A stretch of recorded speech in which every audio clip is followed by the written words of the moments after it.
দর্শক স্বাগত সকলকে আজকের আয়োজন মোহনা টেলিভিশনের ভিন্ন মাত্রায়। দর্শক, ভিন্ন মাত্রায় আমরা সাম্প্রতিক অনেক বিষয়ের বিশ্লেষণমূলক আলোচনা শুনি। আজকে আমরা প্রসঙ্গ নির্ধারণ করেছি, শিরোনাম রেখেছি সাম্প্রতিক রাজনীতি কি বার্তা দিচ্ছে। দর্শক, আপনারা জানেন যে সংসদে বিতর্ক চলছে জুলাই সনদ এবং সংবিধান সংস্কার নিয়ে, কিন্তু আমরা পাশাপাশি দেখছি যে রাজনীতিতে রাজনৈতিক কর্মসূচি ঘোষণা করা হচ্ছে, রাজপথের রাজনৈতিক কর্মসূচি পালনের মতো ঘটনা ঘটেছে। সব কিছু নিয়ে আমরা কথা বলবো। সামনে রাজনীতিতে আসলে কোনো অস্থিতিশীল হয়ে উঠবে কিনা, সেটি জন আকাঙ্ক্ষার কতটা পরিপূরক হবে, কি সংকটগুলো আছে, আজকে এই বিষয়ে কথা বলবার জন্য আমাদের আমন্ত্রণে অতিথি হিসেবে উপস্থিত রয়েছেন বজলুর রশিদ ফিরোজ, সাধারণ সম্পাদক বাংলাদেশের সমাজতান্ত্রিক দল বাসদ, রয়েছেন রাশিদুল হক, সহসভাপতি ঢাকা সাংবাদিক ইউনিয়ন। আপনাদের দুজনকে স্বাগত। ধন্যবাদ। আমরা কথা বলতে চাই ফিরোজ ভাই, আপনাকে দিয়ে শুরুটা করতে চাই যে আমরা দেখছি যে একেবারেই শুরু থেকেই সংসদে যে বিষয়টা নিয়ে এক ধরনের মল্লযুদ্ধ না মানে বাকযুদ্ধ চলছে, সেটি হচ্ছে যে গণভোট এবং জুলাই সনদের বাস্তবায়ন। গণভোট বিল আকারে উত্থাপন করছে না সরকারের পক্ষ থেকে, স্বভাবতই গণভোট এটি বাতিল হয়ে যাবে। কিন্তু এই যে গণভোটের পক্ষে মতামত দিল যে দেশবাসী, জুলাই সনদ বাস্তবায়ন প্রক্রিয়া কি হবে, সংবিধান সংস্কার পরিষদ গঠন হবে ইত্যাদি নানা বিষয়। তো তাহলে এই যে জাতীয় ঐক্যমত্য কমিশনের যে নানা ঐক্যমত্য রাজনৈতিক দলগুলোকে নিয়ে এটির ভবিষ্যৎ একেবারেই কি শূন্যের দিকে চলে যাচ্ছে?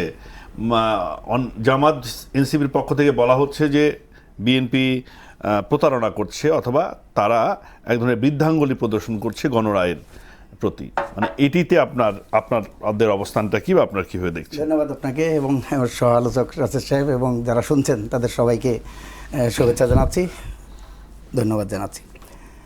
এটা ধরুন, এটা তো একটা আলোচনার বিষয় রাজনৈতিক মহলে এবং সারা দেশে এই ধরনের একটা আলোচনা আছে। কিন্তু আমি যেটা বলবো যে জুলাই সনদ যেটা তৈরি হয়েছে, যেটা স্বাক্ষরিত হয়েছে, আর আদেশ আকারে যেটা গণভোটে দেওয়া হয়েছে, সেটার মধ্যে পার্থক্য আছে, একই জিনিস না হুবহু। কারণ জুলাই সনদ যেটা স্বাক্ষরিত হয়েছে সেটার মধ্যে অনেকগুলো পার্টি নোট অফ ডিসেন্ট দেওয়া আছে।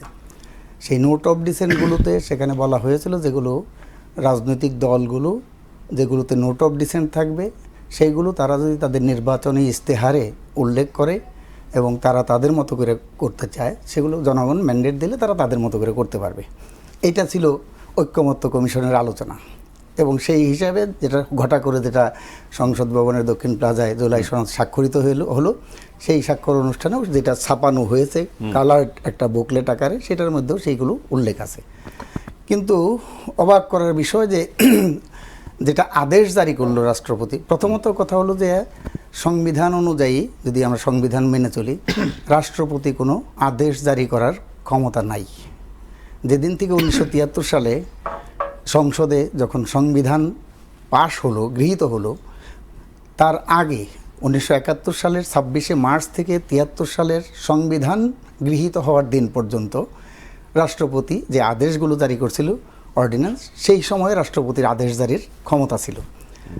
তার পরবর্তীকালে রাষ্ট্রপতির আদেশটা রহিত করা হচ্ছে, সংবিধানে এখন উল্লেখ আছে। কাজে রাষ্ট্রপতি যে আদেশটা জারি করলো সেই আদেশটাই তো অবৈধ। আমরা ঐক্যমত্য কমিশনেও সেটা বলেছিলাম আমাদের পার্টির পক্ষ থেকে। সালাউদ্দিন সাহেব তখন বলেছিল যে আদেশ জারি করার দরকার নেই, এটা চ্যালেঞ্জ হইতে পারে কোর্টে, অমুক সমুক, সেটা বলছিল। তারপরে গণভোটের ব্যাপার, আমরা বললাম যে বর্তমান যে সংবিধান, সেই সংবিধানেও গণভোটের বিধান নাই। এটা 77 সনে এটা ইন্ট্রোডিউস করেছিল গণভোটের বিধানটা, 79 পার্লামেন্টে সেটা অ্যাকসেপ্টেড হয়েছিল। কিন্তু পঞ্চদশ সংশোধনের মধ্য দিয়ে সেখানে এই গণভোটের বিধানটা সংবিধান থেকে রহিত করেছিল। যদিও পঞ্চদশ সংবিধান নিয়ে আদালতে, উচ্চ আদালতের রায়ের প্রেক্ষিতে সেটা আবার রিভাইভ করছে, কিন্তু সেইটা পার্লামেন্টে রেটিফাই করতে হবে। পার্লামেন্টে অনুমোদন করলেই সেটা কার্যকর হবে সেই গণভোটের বিধানটা, অন্যথায় হবে না। সেজন্য যে গণভোটটাও করেছিল, সেটা যে আদেশের বলে যে গণভোটটা করেছে, সেই গণভোটটাও সেই কারণে এখানে বিএনপির পক্ষ থেকে সেটাকে অবৈধ।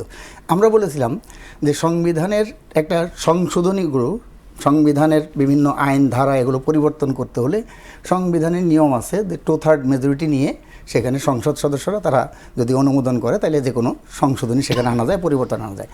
সেখানে আবার সংবিধানে এটাও উল্লেখ আছে যে সংবিধানের যদি বেসিক স্ট্রাকচার, মৌলিক কাঠামোর পরিবর্তন করতে হয়, সেইটা কিন্তু 2/3 মেজরিটি দিয়ে হবে না।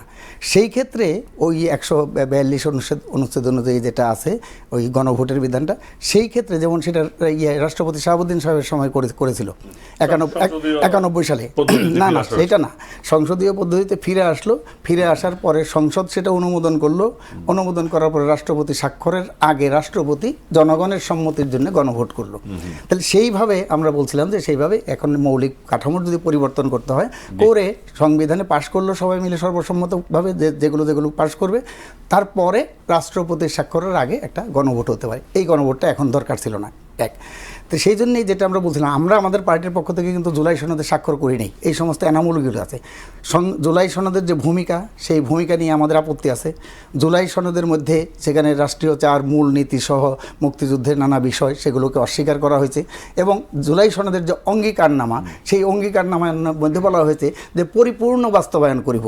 তার মানে নোট অফ ডিসেন্ট আছে আমার, আমি কিভাবে সেই দিন পর্যন্ত আপনার প্রক্রিয়ার সাথে যুক্ত ছিলেন। ওই প্রক্রিয়ার সাথে যুক্ত ছিলাম, কিন্তু আমরা সেখানে এইগুলো আমাদের আপত্তি, সেই আপত্তি সেগুলো বিবেচনায় না নেওয়ার কারণে আমরা কিন্তু স্বাক্ষর করিনি। আমাদের পার্টি সহ এখানে সিপিবি, বাংলাদেশ জাসদ এবং বাসদ মার্কসবাদী সহ সেটা আমরা জানি।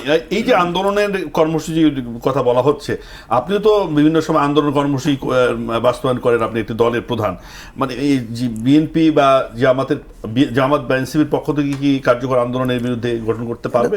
ধরুন, প্রত্যেকটা পলিটিক্যাল পার্টির রাইট আছে বা প্রত্যেকটা সংগঠনের রাইট আছে যে ন্যায্য দাবিতে, জনগণের দাবিতে শান্তিপূর্ণভাবে আন্দোলন করবে। সেই আন্দোলন করার রাইট প্রত্যেকটা পলিটিক্যাল পার্টির আছে। একটা গণতান্ত্রিক ব্যবস্থায়, গণতান্ত্রিক রাষ্ট্রে সেটা থাকা উচিত বলে আমরা মনে করি। কিন্তু বিগত দিনে এই 17 বছরে যখন ফ্যাসিস্ট দুঃশাসন ছিল, তখন সেগুলো ছিল, সেই গণতান্ত্রিক অধিকারটা ছিল না। কিন্তু আমরা মনে করি যে এখন যে গণতান্ত্রিক প্রক্রিয়ায় কেউ আন্দোলন করতে চাইলে করবে। আর যেটা বলতেছি যে জুলাই সনদের সেটা অপমৃত্যু ঘটেছে যেদিন জুলাই সনদটা, যেগুলো নোট অফ ডিসেন্ট, সেগুলো বাদ দিয়ে জোরপূর্বক চাপিয়ে দেওয়ার চেষ্টা করেছে বিদেশ থেকে যাদেরকে নিয়ে এসেছিল, বিশেষ সহকারী ইত্যাদি ইত্যাদি সংস্কার কমিশনের প্রধান, তারা সেই দিনই এই জুলাই সনদের অপমৃত্যু ঘটিয়েছে। ধন্যবাদ। আবার আসবো প্রসঙ্গক্রমে, এই বিষয়টা আসতে পারে। রাশিদুল হক, আপনার কাছে আসতে চাই, যে আলোচনাটি আমরা চলছে সেটা হচ্ছে আন্দোলনের হুমকি বা ঘোষণা করা হচ্ছে। আগামী বোধহয় 9 তারিখ থেকে ধারাবাহিক কয়েক দফার আন্দোলনের কর্মসূচি ঘোষণা করেছে। আপনি কি মনে করছেন যে আন্দোলনের কর্মসূচি জনসমর্থন পাবে, অথবা বিএনপি বাধ্য হয়ে তাদের দাবি মেনে নেবে? অতীতে যেমন আমরা দেখেছি যে গণভোট প্রথমে বিএনপি চায়নি, কিন্তু একভাবে বিএনপি এটির পক্ষে রাজি হয়েছে তাদের চাপে পড়ে। এরকম কোনো চাপ বিএনপি শেষ পর্যন্ত মাথা নত করবে কিনা? ধন্যবাদ আপনাকে এবং ধন্যবাদ ফিরোজ ভাইকে। অত্যন্ত মূল্যবান যে বিষয়বস্তু আজকে নির্ধারণ করেছেন। আমি মোহনা টেলিভিশনের দর্শক যারা আছেন তাদেরকেও ধন্যবাদ জানাচ্ছি, এখানে অভিনন্দনও জানাচ্ছি। এখানে যে বিষয়টা ফিরোজ ভাই আলোচনা করতেছিলেন, আমার বক্তব্যটা হলো ওই জায়গায় যে আসলে একটা চক্র, দেশবিরোধী চক্র কিছু শর্ত দিয়ে বাংলাদেশের মানুষকে মানে আবদ্ধ করে রাখতে চেয়েছিলেন। যে এই গণভোটটা যেটা হয়েছে, এই গণভোটটাও কিন্তু এক ধরনের প্রহসনের মতো আমি মনে করি। কারণ আমি বিএনপির কথা আমি বলবো না, এটা বিএনপির ব্যাপার। আমি জনগণ হিসাবে, এদেশের নাগরিক হিসাবে বলবো এটা একটা প্রহসন। এই কারণে যেটা ফিরোজ ভাই ইতিমধ্যে বলেছেন যে আপনারা দেখছেন যে আলোচনা হয়েছে এক ধরনের, আলোচনার মধ্যে সিদ্ধান্ত হয়েছে এক ধরনের, এবং গণভোটের মধ্যে ওই যে হানা ভোট, সেখানে প্রতারণা করছে। 1, 2, 3 তিনটা শর্ত দিচ্ছে। আমি যদি এই তিনটার যে কোনো একটা আমি রাজি না, এটা সেই না দেওয়ার কিন্তু কোনো সুযোগ, 3টা না 4টা প্রশ্ন ছিল। এই 4টার আমি একটা, যে কোনো একটা আমি না দিতে পারবো না, সেটা সেই সুযোগটি এখানে রাখা হয়নি। তো এখানে যেই কথাটা হয়েছে, আপনার যে কথাটি তুলেছেন সেটা হলো যে এই যে আমেরিকা থেকে যে আসছেন এক অধ্যাপক সাহেব, তারপরে আমাদের বাংলাদেশে আছেন বদিউল আলম মজুমদার সাহেব, এরা দেখবেন যে ভালো ভালো কথা বলে, নানা ধরনের কথা বলে, আসলে কিন্তু এরা দেশের পক্ষে কথা বলে না। এরা দেশের তো ভালো চাইলে, এরা যদি দেশের তো ভালো চাইতো, একজনে আমেরিকা থেকে বড় বড় লেখা লেখেন, আর একজন দেশে থেকে নানা ধরনের উস্কানিমূলক দেন, ওনারা কিন্তু দেশের পক্ষে কোনো ভূমিকা রাখেন না। এটা আমার বাস্তবতা, আমি সাংবাদিকতায় যতটুকু অভিজ্ঞতা, এই অভিজ্ঞতা থেকে বললাম। তারা একটা কেওয়াস সৃষ্টি করার জন্য এই জিনিসটা তারা আনছে গণভোটের মাধ্যমে। এবং এই যে আপনার যে সংবিধান সংস্কার কমিশন যে গঠন করা হয়েছিল, তারা যদি এতই আন্তরিক হইতো, তড়িঘড়ি করে এত বিষয়, এত গুরুত্বপূর্ণ বিষয় এরা তড়িঘড়ি করে দিচ্ছে, যেগুলোর মধ্যে আইনের বিরাট ফাঁক আছে এবং ভবিষ্যতে এইগুলা বাংলাদেশের জন্য সমস্যা হবে। আপনি বিএনপির পক্ষ থেকে যে কথাটা বলা হচ্ছে, সে বিএনপি কিন্তু বলতেছে যে আমরা জুলাই সনদ বাস্তবায়ন করতে চাই। আমার ভাই ফিরোজ ভাইয়েরও বলছেন, ওনারা কিন্তু জুলাই সনদ বাস্তবায়নের পক্ষে এবং সংস্কারের পক্ষে। সেই সংস্কারটা কি সংবিধান সম্মত? সংবিধানে নাই এই জিনিস তো সংস্কার করা কিভাবে? সংবিধান লঙ্ঘন করে এই যে আমাদের ছোট ছোট ছেলেমেয়েরা যা বলতেছেন, এগুলা সমস্ত বাংলাদেশের মানুষের ভাষ্য নাকি? মানে এখন কি আমরা মানে সংবিধানের কথা একটু বেশি বলছি কিনা, যে সংবিধানে তো তত্ত্বাবধায়ক সরকারের মানে আমাদের যে অন্তর্বর্তীকালীন সরকারের কোনো প্রবিধান ছিল না, কিন্তু সেটি তো একটা সরকার এসেছে। নির্বাচন তো হওয়ার কথা ছিল না এই সময়, এটা 29 সালে হওয়ার কথা ছিল। সংবিধানে তো অনেক কিছুই ছিল না, মানে সেটি তো হয়েছে না। আপনি সংবিধানের মধ্যে আবার কিছু কথা আছে, যেমন নির্বাচন 29 সালে হওয়ার কথা ছিল, কিন্তু 24 সালে ইলেকশনটা কীরকম ছিল, 18 সালে ইলেকশনটা কীরকম ছিল, 14 সালে ইলেকশনটা কীরকম ছিল, সেই ইলেকশনগুলো কি আপনার বাংলাদেশের মানুষের ইচ্ছার প্রতিফলন ঘটেছিল? 14 সালে ইলেকশন হয়েছে বিনা ভোটের ইলেকশন, 18 সালের আগের রাতের ইলেকশন, 24 সালে আমিডামি একতরফা ইলেকশন। সুতরাং বাংলাদেশের মানুষের ইচ্ছার প্রতিফলন যদি হইতো তাইলে এটা কোনো কথা ছিল না। যেহেতু ইচ্ছার প্রতিফলন হয় নাই, একটা ফ্যাসিস্ট সরকার ক্ষমতায় ছিল, সেই কারণে আপনার একটা নির্বাচন বা এটার পরিবর্তনের একটা প্রয়োজন ছিল। সেটা প্রয়োজন ছিল বিদায় দেশের আপামর জনতা সেই সরকারকে হটিয়ে একটা নতুন সরকার আনছিল। কিন্তু যে সরকারটি এখানে বসিয়ে দেওয়া হয়েছিল, সেই সরকারটি যদি বাংলাদেশের মানুষের কল্যাণে কাজ করতো তাইলে আজকে এই প্রশ্নগুলো আসতো না। আপনি বলতে চাচ্ছেন, একটু আগে প্রশ্ন করছেন যে তারা যে আন্দোলন করতেছে, আন্দোলনে সফল হবে কিনা। আমি মনে করি মোটেও না। কারা আন্দোলন করতেছে? জামাত দেশবিরোধী একটা শক্তি, যে 71 সালে দেশের বিরোধিতা করছে। বিভিন্ন সময়ে যত আন্দোলন সংগ্রাম হয়েছে, আপনারা দেখেন শেখ হাসিনা যে 96 সালে ইলেকশন করছে, তখন তার আগে কিন্তু বিএনপির সাথে জোট ছিল। শেখ হাসিনার সাথে তারা বৈঠক করে তত্ত্বাবধায়ক সরকার আন্দোলন করলো, ফর্মুলা আনলো, সেই তত্ত্বাবধায়ক সরকার আবার আওয়ামী লীগ কিন্তু বাতিল করলো। তখন কিন্তু যদি ঠিক আছে রাশেদ ভাই, কিন্তু এই সমালোচনাটা তো আছে যে বিএনপি আজকে এসে কি মনে হচ্ছে যে আমাদেরকে 71 বিরোধী শক্তি, কিন্তু তাদের সাথে যখন আওয়ামী বিরোধী আন্দোলনে অংশগ্রহণ করেছিল বা তাদেরকে যখন ক্ষমতায় এনে মন্ত্রী বানিয়েছিল, তখন কি মনে হয়নি সেটি? সেই প্রশ্নটি কিন্তু আছে। মানে ক্ষমতায় গেলে এক ধরনের উপলব্ধি, ক্ষমতার বাইরে থাকলে কি আরেক ধরনের উপলব্ধি কিনা, সেটি কি মানে বাস্তবতা রাজনীতির? আপনাকে ধন্যবাদ, আসবো আপনার কাছে, নিশ্চয়ই এই প্রশ্নের জবাবটি আপনি দিবেন পরে।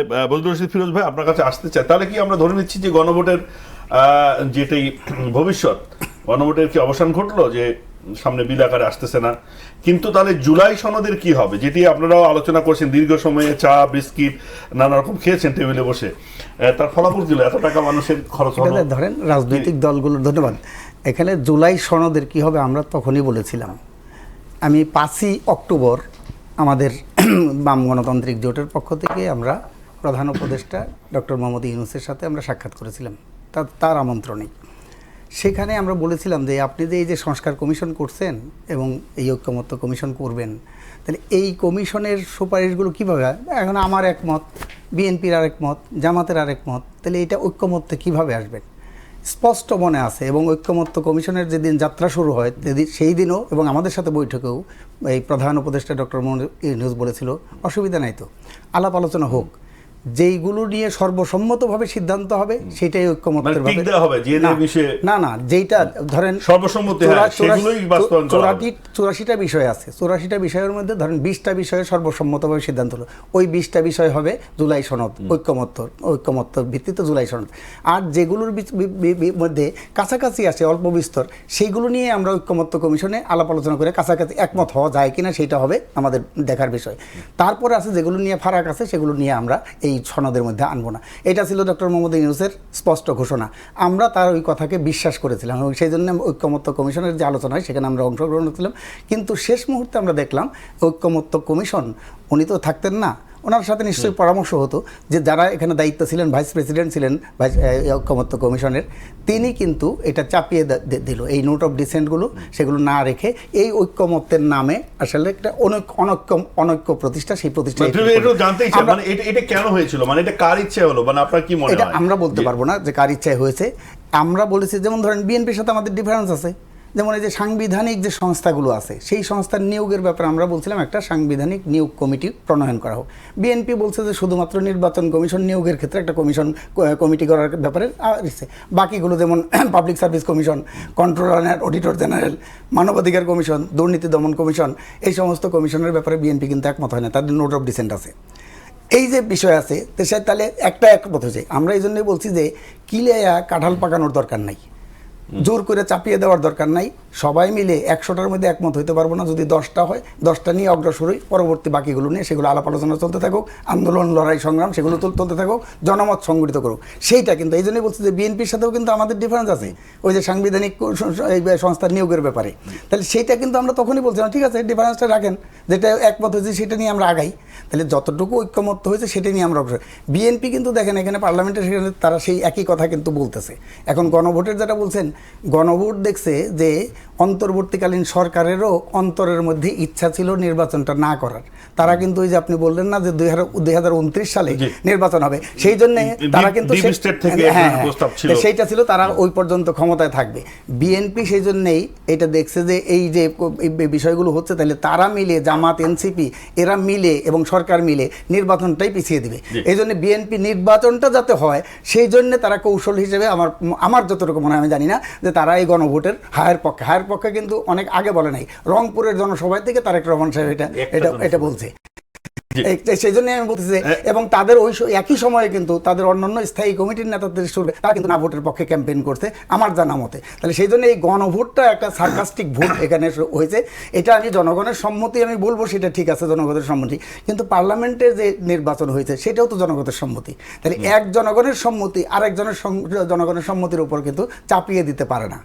তার মানে গণভোটের সম্মতিটা এই যে সংসদের নির্বাচনে যে জনগণ ভোট দিল, সম্মতি দিল, সেই সম্মতির উপরে তারা কিন্তু চাপিয়ে দিতে পারে না। আর এক সংসদের রায় আরেক সংসদ সেটা বাস্তবায়ন করবে, কার্যকর করবে, এটা ম্যান্ডেটরি না, সেটা নাও করতে পারে, সেটা তাদের একটা স্বাধীন জনগণের সার্বভৌমত্ব এক্সারসাইজ করে। কিন্তু এটাই থেকে গেল যে আসলে যেটি 5ই আগস্টের বিপ্লবের বা অভ্যুত্থানের পরে যেটা প্রধানভাবে এসেছিল পরবর্তী আপনাদেরও আলাপ আলোচনায়, বক্তৃতা বিবৃতিতে, যে আমরা আগের ফ্যাসিস্ট রাষ্ট্র ব্যবস্থায় ফিরে যেতে চাই না, কেবলমাত্র সরকারের পরিবর্তন নয়, আমরা নীতি পদ্ধতি সংবিধান এগুলো সব পরিবর্তন চাই, তাই না? সেই জায়গা থেকে তো এটা করা হলো।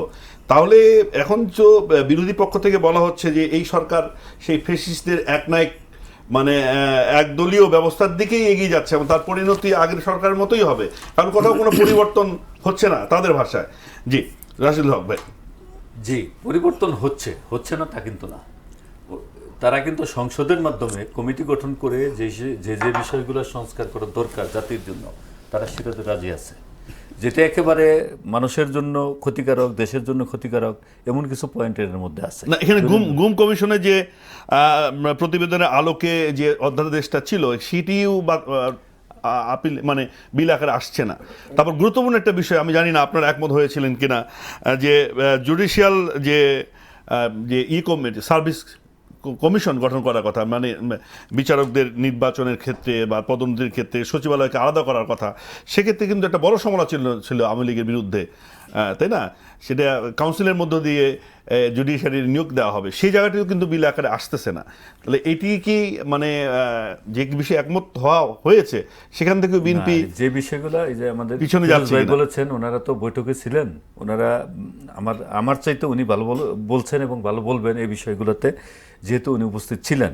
তো আমি মনে করি যে অনেক বিষয়ের সাথে, যেমন বাংলাদেশকে এগিয়ে নিতে হলে নিরপেক্ষ বিচার ব্যবস্থা দরকার, আমি এটাতে একমত, নিরপেক্ষ বিচার ব্যবস্থা দরকার। আজকে দেখেন হাইকোর্টের একটা রায় হয়েছে 3 মাসের মধ্যে যাতে একটা আলাদা বিচার বিভাগের করা হয়, এই গঠন করা হয়, আলাদা বিচার বিভাগ মন্ত্রণালয় করা হয়, আলাদা বিচারের জন্য আলাদা, মানে বিচার বিভাগের জন্য আলাদা মন্ত্রণালয়, সেটা কিন্তু আজকে হাইকোর্টের রায় হয়েছে।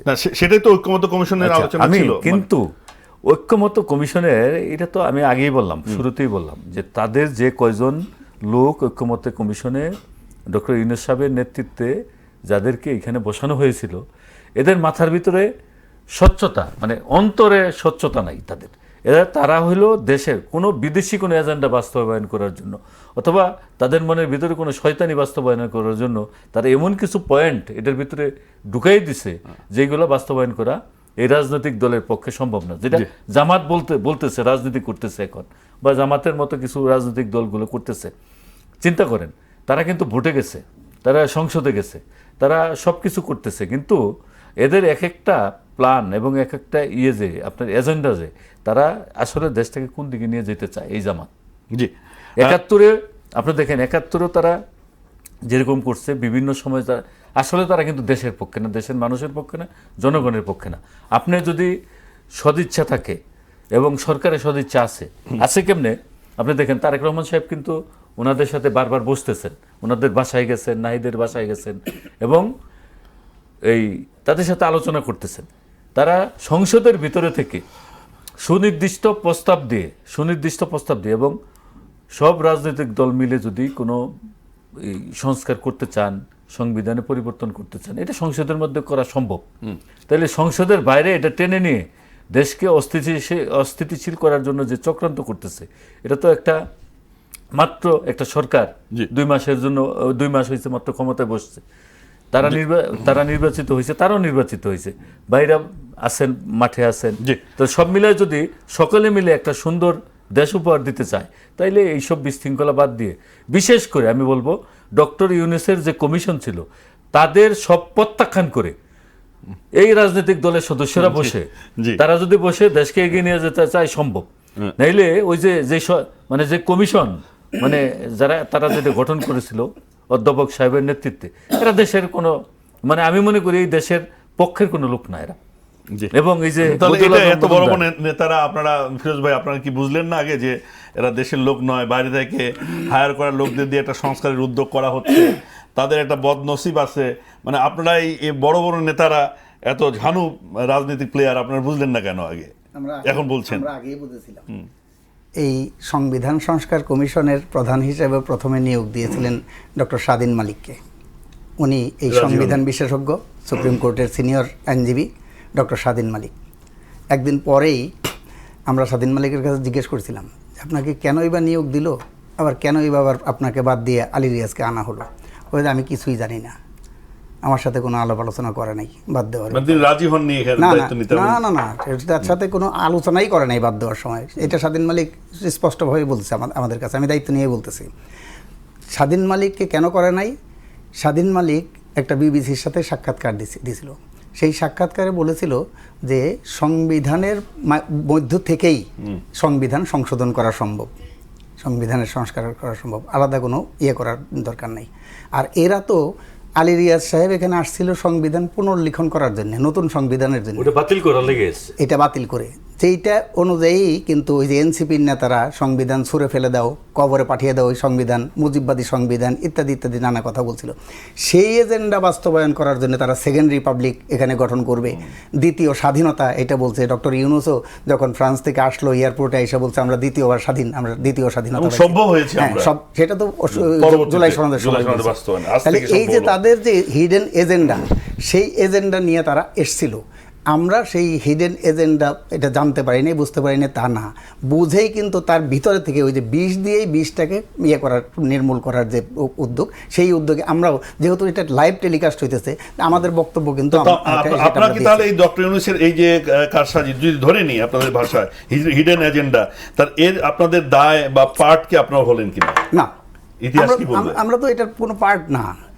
আমরা বলতেছি যে একটা অভ্যুত্থান, যখন এটা 24 যে গণ অভ্যুত্থান, সেটা জনগণের পার্টিসিপেশনে জনগণের আকাঙ্ক্ষা হয়ে গেছে। এখন জনগণের আকাঙ্ক্ষা এবং অভ্যুত্থানের নেতৃত্বদানকারীদের আকাঙ্ক্ষা, সেই আকাঙ্ক্ষা এক জিনিস না। এটা যেমন মুক্তিযুদ্ধের সময় হয়েছিল, মুক্তিযুদ্ধে মানুষ পাকিস্তানি হানাদার বাহিনীর বিরুদ্ধে যুদ্ধ করেছিল শোষণের থেকে মুক্তির জন্য, কিন্তু স্বাধীন হওয়ার পরে কিন্তু সেই একই শোষণমূলক যে ব্যবস্থা, সেই ব্যবস্থাটা প্রতিষ্ঠিত আছে। এই 24-এর গণ অভ্যুত্থানের পরেও জন আকাঙ্ক্ষা, সেই আকাঙ্ক্ষার প্রতিফলন সেখানে ঘটে নাই। এবং ওই যেটা বলছিলেন ওইটাকে আমি একটু বলি, যে ইউনূসের সরকার সরকার সংবিধানে ছিল না তা না।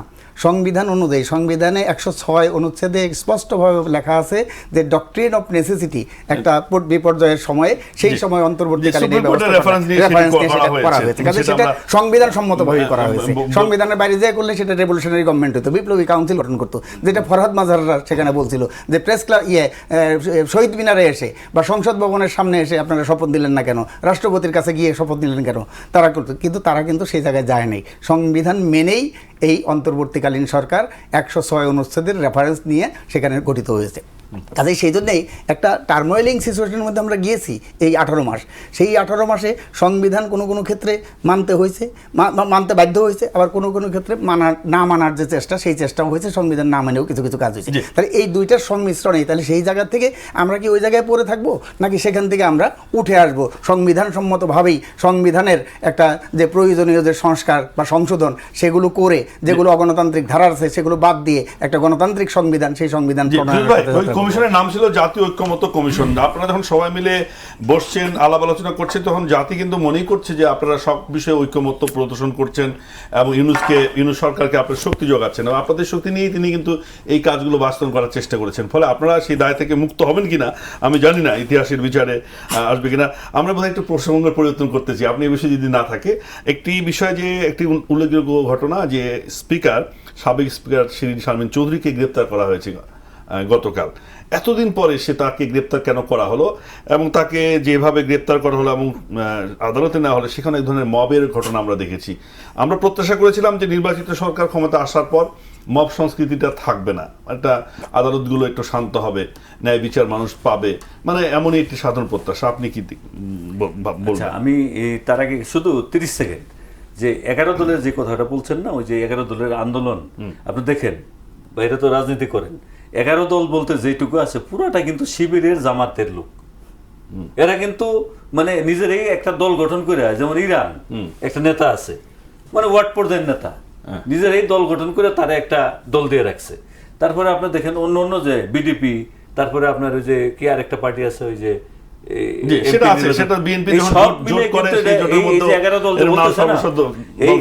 এইগুলা কিন্তু সবগুলো জামাতেরই অঙ্গ সংগঠন বলে আমি মনে করি। এটা একটা পুরোটা মিলে একটা শয়তানি করার চেষ্টা করতেছে বাংলাদেশের মানুষের সাথে। আচ্ছা, এবার যে কথাটা বলছেন শিরীন শারমিন এতদিন পরে গ্রেপ্তার কেন করা হয়েছে, এই প্রশ্নের উত্তর আসলে পাওয়া দরকার। কারণ অনেকে মনে করতেছে যে উনি যখন সেনা ক্যাম্পে ছিলেন এবং ওইখান থেকে ওই যে একটা তালিকা প্রকাশ করা হয়েছে, যার যার মতো করে চলে গেছেন, উনি আমার মনে হয় যে উনি হেফাজত মানে কোনো মানে গোয়েন্দা নজরদারিতেই ছিলেন, আমার ধারণা আর কি। কারণ আমি যতটুকু মানে এই পর্যন্ত নিউজ পড়েছি, সরকারের পক্ষ থেকে এটা পরিষ্কার করা হয় নাই, পুলিশের পক্ষ থেকে পরিষ্কার করা হয় নাই। তবে মানুষের সন্দেহ যে উনি গোয়েন্দা নজরদারিতেই ছিলেন, ওনার নিজ বাড়িতে ছিলেন, এটা মানুষের সন্দেহ যে উনি আইন শৃঙ্খলা বাহিনীর বাইরে ছিলেন না, বেষ্টনীর মধ্যে ছিলেন। আরেকটা বিষয় হলো যে আদালতে মবের কথা বলছেন, মব কালচার কারোর জন্যই মঙ্গলজনক না, আমরা কেউই মবের পক্ষে না এবং এই সরকারও পক্ষে না। তবে কিছু কিছু ক্ষেত্রে ক্ষোভের বহিঃপ্রকাশ দেখা যাচ্ছে। তবে শিরীন শারমিনের ক্ষেত্রে যে ঘটনাটা হয়েছে, ছাত্র হত্যা মামলার আসামি, এটা দেখতে হবে, আমি তদন্ত করে দেখতে এই ঘটনার সাথে জড়িত। কারণ শিরীন শারমিন কোন ঘটনা, মানে মবের ঘটনা, কারণ শিরীন শারমিনের ঘটনা যেটা বা আগে যেটা হয়েছে, এই জেনারেল সাহেবের এই দেখেন মাসুদ্দিন চৌধুরীর ক্ষেত্রে যেটা হয়েছে, মনে করেন অনেক ভুক্তভোগী আছে, 1/11 নির্যাতিত হয়েছে। যেমন যারা নির্যাতিত হয়েছে তারা কিন্তু তাদের পরিবারগুলো কিন্তু নিঃস্ব হয়ে গেছে এবং নানাভাবে তারা কিন্তু 1/11 ঘটাইছিল একটা দুর্নীতির জন্য, একটা বিশাল কারসাজি করে। আবার এই যে ইউনূসের সরকার, আমি এই ইউনূসের সরকার বিষয়ে একটু কথা বলতে চাই, যে বিষয়টা আপনি দেখেন এই যে এখন বিএনপি সরকার ক্ষমতায় আসছে, কত ক্রাইসিস সামনে, এরা কিন্তু এই যে স্বাস্থ্যমন্ত্রী সংসদে বলছে আমার কোনো বাজেট নেই, সব শেষ করে থেকে গেছে। কিন্তু এই যে পরিবেশ মন্ত্রী জিজ্ঞেস করলে যে উনি সব শেষ করে থেকে গেছে, আমার হাতে কিছু নেই। আমার এই সমাজ কল্যাণ মন্ত্রী বলছে ভাই বিশ্বাস করেন কোনো টাকা পয়সা নেই, মহিলা সব খরচ করে থেকে গেছে। এই যে একটা লুটেরা সরকার ছিল, আমার মনে হয় যে তারা আসছে এই 1.5 বছর থেকে দেশটাকে লুটে নিয়ে গেছে। এই ছাত্ররা, এই ইউনূসরা বা এই উপদেষ্টারা মিলে, এনজিও সরকার মিলে দেশটাকে লুটে নিয়ে গেছে। বাইরে রাজনীতি করে, আমরাও দেশের নাগরিক, আমরা তো দেশটাকে ভালো চাই, মঙ্গলজনক অবস্থায় চাই। সুতরাং আমি আপনার মবের বিরুদ্ধে, মব কালচারের বিরুদ্ধে, লুটেরাদের বিরুদ্ধে এবং একটা শান্তির পক্ষে, বাংলাদেশের পক্ষে আমি। এবং এই যারা এই লুটেরার সাথে জড়িত, আজকে এক তথ্য উপদেষ্টা বলছেন যে তারা যারা বিগত দিনে দুর্নীতি আছে, যে দুর্নীতি হয়েছে সেটা খতিয়ে দেখা হবে। জি। আমার মনে হয় এটা 100 খতিয়ে দেখা উচিত। ধন্যবাদ। একটু ছোট করে আসতে চাই ফিরোজ ভাই, আপনি কি মন্তব্য করবেন কিনা স্পিকারের যে গ্রেপ্তারের বিষয়? ধন্যবাদ। আমি একটু তার আগে বলে দিই যে সনদ এবং অধ্যাদেশ দুইটা কিন্তু দুই পার্ট। অধ্যাদেশটা এই 18 মাস ধরে কোনো তো পার্লামেন্ট নেই, তো প্রয়োজনীয় আইন প্রণয়নের জন্য রাষ্ট্রপতি অধ্যাদেশ জারি করে, পার্লামেন্ট যখন অধিবেশনে থাকে না প্রয়োজনীয়। তো সেজন্য 133টা অধ্যাদেশের মধ্যে কিন্তু 98টা হুবহু তারা মানে সংসদে তুলতেছে, এটা পাশ করে দেবে, অনুমোদন করে দিছে। 15টা হয়েছে যে তারা সংশোধন করে তুলবে এবং 4টা বাতিল করে দিছে, আর 16টা হলো এর মধ্যে পরবর্তীতে গেলে যাচাই বাছাই করে অধিকতর এটা হয়েছে। আরেকটা প্রসঙ্গ আছে, আমরা আওয়ামী লীগের যে দল কার্যক্রম নিষিদ্ধের যে বিলটা ছিল এইটা অধ্যাদেশটা, সেটা একটু বলে দিই যে এইটা একটু আসলে খুবই মিস্টেরিয়াস, কারণ 626 জন ক্যান্টনমেন্টে ছিল। আমরা সালমান রহমান এবং আনিসুল হকের গ্রেপ্তারের নাটকটা আমরা দেখেছি, যে খুবই মানে একটা খুব একটা স্ক্রিপ্টটা খুব ভালো হয় নাই, নাটকের স্ক্রিপ্টটা। শাহজাহান খানের গ্রেপ্তার করা ওই দিক দিয়ে বেরিয়ে গেছে, রাশেদ খানের মানে ক্যান্টনমেন্ট থেকে কিছু কিছু বের করে তাদের দিয়েছে, আবার তাদেরকে গ্রেপ্তার করেছে। এখন শিরিন শারমিন চৌধুরী সেপ্টেম্বর মাস থেকে সে পদত্যাগপত্র যখন দিল, তারপরে থেকে উনি কোথায় আছেন, এটা এতদিন কেন গ্রেপ্তার করে নাই, এখন কেন গ্রেপ্তার করলো, এটা খুবই সন্দেহজনক। এবং ওনাকে যে মামলা দেখানো হয়েছে রংপুরে, উনি তো তখন ঢাকায় 5ই আগস্টে, তো ওনার নামে মামলা হয়েছে রংপুরে, সেই মামলায় তাকে গ্রেপ্তার করেছে। এই ধরনের যে ঘটনা, তারপরেও আইন তার নিজস্ব গতিতে চলুক, মানে আইনি প্রক্রিয়া চলুক, কিন্তু এই যে মব যেটা হলো আদালতে হাজির করার সময়, সেটা খুবই নিন্দনীয় এবং লজ্জাস্কর ব্যাপার। একটা নির্বাচিত সরকারের সময়ে এই ধরনের যে ঘটনা, আমরা এটা নিন্দা জানাই, প্রতিবাদ জানাই, এবং এই ঘটনার জন্য যারা ভুক্তভোগীদের ক্ষোভের পরিপ্রকাশ, এক্ষেত্রে কি এটা ভুক্তভোগীদের ক্ষোভের প্রকাশ? ওই যে প্রেস সচিব শফিকুর আলম সে বলছিল যে এটা প্রেসার গ্রুপ, এরকম নানাভাবে এই মব কালচারে যারা মব করে তাদেরকে উস্কানি দেওয়া, প্রশ্রয় দেওয়া, এইটা কারো জন্য কিন্তু ভালো হবে না। যারা এটা বলতেছে যে ক্ষোভের বহিঃপ্রকাশ, তাদের জন্য এটা শুভকর হবে না। এটা টিট ফর ট্যাট একটা কথা আছে না, যে ঢিলটি মারলে পাটকেলটি খেতে হয়। কাজে আইনের শাসন এখানে থাকা দরকার, এবং আদালতটা হলো যে সবচেয়ে সেফ নিরাপদ জায়গা হওয়া দরকার। তাহলে সেই নিরাপদ জায়গায় এই ধরনের যে ঘটনা, সেটা খুবই নিন্দনীয়, এবং এটা আমরা প্রতিবাদ জানাই। আমরা আলোচনা শেষের দিকে একটা গুরুত্বপূর্ণ প্রসঙ্গ আলোচনা করব, কিন্তু আগে রাশেদুল হক আপনার মতামত দিতে চাই যে ইউনূস সরকার ছাত্রলীগকে নিষিদ্ধ করেছে, পরবর্তী আওয়ামী লীগের সকল কার্যক্রমের উপরে নিষেধাজ্ঞা আরোপ করেছে, দল হিসেবে নিষেধ মানে না করলেও। তো সেটি অধ্যাদেশ আকারে ছিল, এমন সেটিকে এখন সরকার আইনে পরিণত করবে। অথচ বিএনপি একসময় বলেছিল যে কোনো দলের নিষিদ্ধ বিএনপি চায় না। এটি নিয়ে নানা রকম আলোচনা হচ্ছে। আওয়ামী লীগকে আসলে নিষিদ্ধের মধ্য দিয়ে আওয়ামী লীগের রাজনীতি সমাপনী বা জবনিকাপাত করা সম্ভব বাংলাদেশে? কি ভাবছেন? আওয়ামী লীগের যে বিগত দিনের ইতিহাস, এগুলো তো, এই ইতিহাস তো ভালো নয়, এটা দেশের জন্য কল্যাণকর নয়। তবে এদের যে বিচার প্রক্রিয়া হচ্ছে, আমি মনে করি এই বিচার প্রক্রিয়া শেষে, বিচার প্রক্রিয়ার মাধ্যমে একটা রাজনৈতিক দলের দেশে নিষিদ্ধ হোক, এটা আমি চাই না ব্যক্তিগতভাবে। আরও বেশি বেশি রাজনৈতিক দল গড়ে উঠুক, এটা আমি চাই। তবে এই বিচার প্রক্রিয়া শেষ না হওয়া পর্যন্ত, যেটা ইউনূস সরকার চাইছিলেন, এবং বর্তমান সরকারও কিন্তু ওনারা বলছেন যে দেশের জনগণ যা চায় তারা তাই করবেন। তো আমি মনে করি, আমার ব্যক্তিগত মত হলো যে বিচার প্রক্রিয়াটা শেষ হওয়ার পর যারা নির্দোষ, যারা ভালো মানুষ, যারা এদেশের মানুষের মঙ্গলের জন্য রাজনীতি করে, তাদের মাধ্যমে যদি এই দলটা পরিচালিত হয়, তাইলে ভালো হবে। এবং সেই আওয়ামী লীগের কথা বলছি যে সবাই তো আওয়ামী লীগের কোটি কোটি লোক তো আর দোষী না, মনে করেন লক্ষ লক্ষ লোক দোষী না, দূষিত নির্দিষ্ট গোষ্ঠী, তাদের বিচারের পর বাকি যারা নির্দোষ, যারা দেশের পক্ষে কথা বলে, দেশের জন্য রাজনীতি করে, তাদের দিয়ে রাজনীতি করানো উচিত। আমি মনে করি নিষিদ্ধ করলে তো তারা রাজনীতি করতে পারবে না, এই দল পারবে। যে রাজনীতি দল নিষিদ্ধ করলে, আমি আপনার বলি, নিষিদ্ধ করে দেশে শেষ পর্যন্ত কিছু থাকে না, আমরা অতীতেও দেখছি। তবে তাদেরই সুযোগ দেওয়া উচিত যারা নির্দোষ ব্যক্তি। এবং আওয়ামী লীগের মধ্যেও আছে কিন্তু অনেক লোক আছে যারা মাঠ পর্যায়ের লোক, তারা যদি রাজনীতি করতে চায়, এবং নেতারা যদি, যারা এখন দোষী হয়ে যাবে আর বাকি যারা বাইরে থাকবে, তারা যদি এই দলটাকে আবার পুনর্গঠন করে দাঁড় করাতে চায়, তারা পারে, অসুবিধা কি? জি, মানে আপনি একটা বিচার প্রক্রিয়া শেষ করার পরে শেষ আপনি করার বলছেন যে পর সেটি হতে পারে। হতে পারে।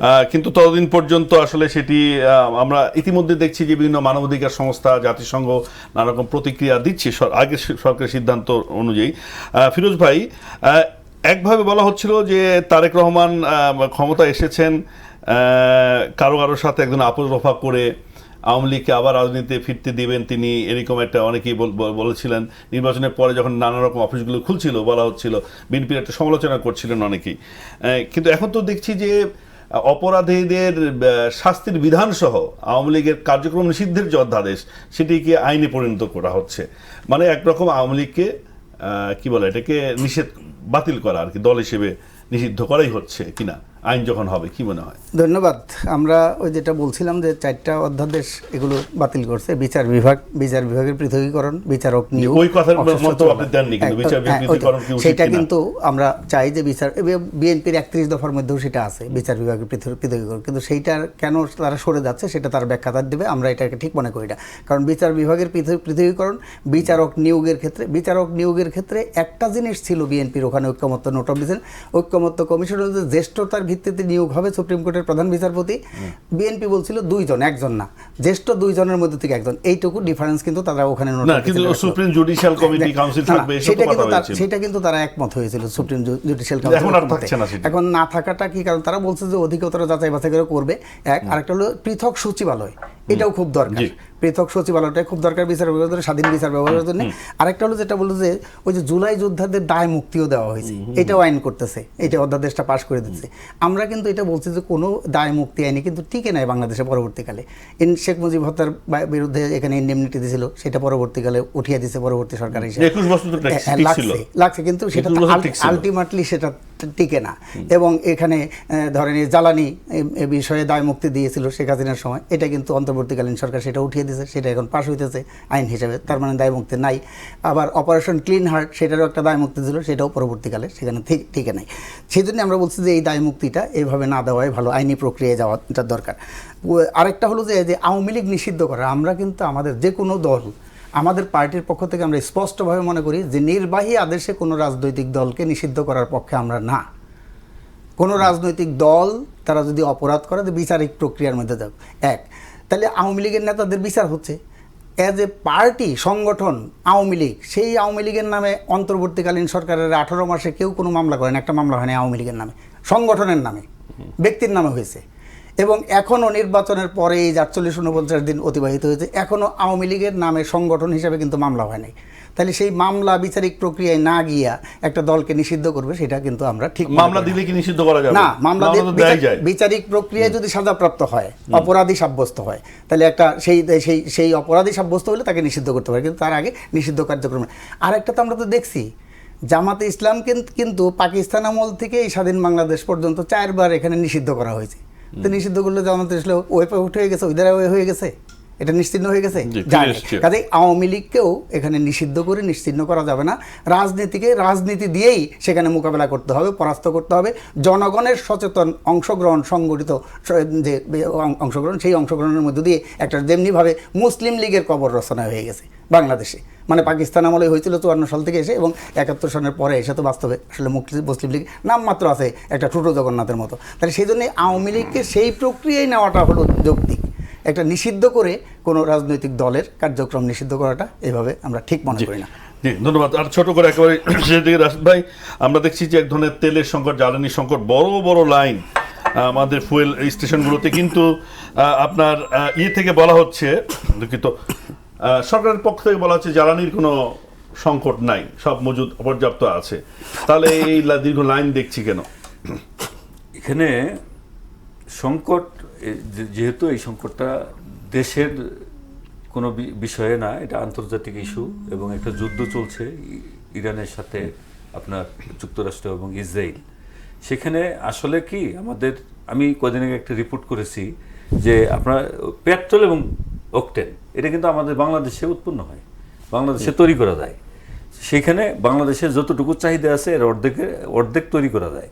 তাহলে যদি অর্ধেক আমাদের বাংলাদেশে তৈরি করা যায়, এটার জন্য কিন্তু হুন্ডা, পেট্রোল এবং অকটেন, এগুলো কিন্তু হুন্ডা বা যে ইয়েগুলো ছোটো ছোটো বাস গাড়িগুলো, প্রাইভেট কার, এগুলোতে ব্যবহার হয়।